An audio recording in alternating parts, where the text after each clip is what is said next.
ایک سوال آیا کہ پانچوں نمازوں میں اگر بندہ صرف فرض ادا کرے باقی ساری رکھتے چھوڑ دے تو وہ کیا گناہ گار ہوگا؟ مثلا فجر کے 2 فرض پڑھے، ظہر کے 4، عصر کے 4، مغرب کے 3 اور عشاء کے 4 فرض پڑھ لے، کیا یہ کافی ہے؟ بڑی توجہ کے ساتھ آپ نے سننا ہے، یہ چیز لوگوں کے ذہنوں میں ڈالی جا رہی ہے کہ فرض پڑھ لو، باقی نماز پڑھنے کی کیا ضرورت ہے؟ یہ نفل نماز تو فالتو ہے، استغفر اللہ۔ اب سنیں ذرا کہ نماز کی کون کون سی رکعتیں پڑھنا لازمی ہے۔ پہلی بات، جو نماز فرض ہے یعنی فرض رکعتیں ہیں، ان کو تو پڑھنا ہی ہے، جو چھوڑے گا وہ حرام کام کرے گا۔ فرض سے آگے ہے واجب، یعنی نماز عشاء کے جو 3 وتر ہے یہ پڑھنا واجب ہے، لازم ہے۔ نبی پاک علیہ السلام کی حدیث پاک ہے اوتروا قبل ان تصبحوا، کہ نماز وتر صبح ہونے سے پہلے پڑھو۔ ایک حدیث پاک میں فرمایا کہ نماز وتر حق ہے، جو نہیں پڑھے گا وہ ہم میں سے نہیں ہے۔ یہ سرکار حکم دے ہے نماز وتر پڑھو، تو یہ نماز وتر پڑھنا واجب ہے یعنی لازمی ہے۔ اب وہ سنتیں جن کی نبی پاک علیہ السلام نے تاکید فرمائی ہے کہ ان سنتوں کو پڑھنا ہے، یعنی فجر میں فرضوں سے پہلے والی 2، ظہر میں فرضوں سے پہلے والی 4 اور بعد والی 2،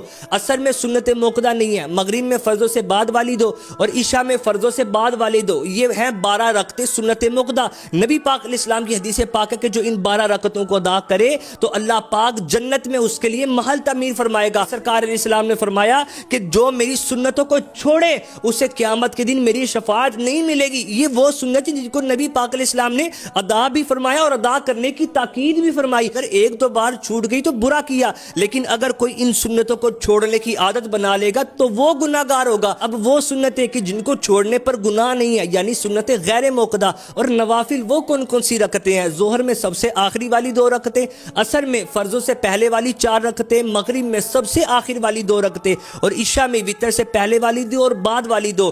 یہ ہیں نوافل اور سنتیں غیر موقدہ، تو ان کے چھوڑنے پر اگرچہ گناہ نہیں ہے، لیکن یہ ترغیب دینا کہ پڑھنے کی کیا ضرورت ہے، اگر پڑھنی ہی نہیں ہے تو پھر ان کو رکھا کیوں گیا؟ آپ دیکھو تو صحیح، ایک سجدہ بندہ رب کو کرتا ہے تو اللہ پاک ایک خطا بھی معاف فرماتا ہے، اس کا درجہ بھی بلند کرتا ہے، تو ہم کیوں ان کو چھوڑنے کی عادت بنا لیں؟ یہ کلپ اپنے تک نہیں رکھنا بلکہ اس کو آگے بھی شیئر کریں تاکہ لوگوں کی غلط فہمیاں دور ہو۔ اللہ کرے کہ ہم پکے نمازی بن جائیں۔ اے دو جگہ کے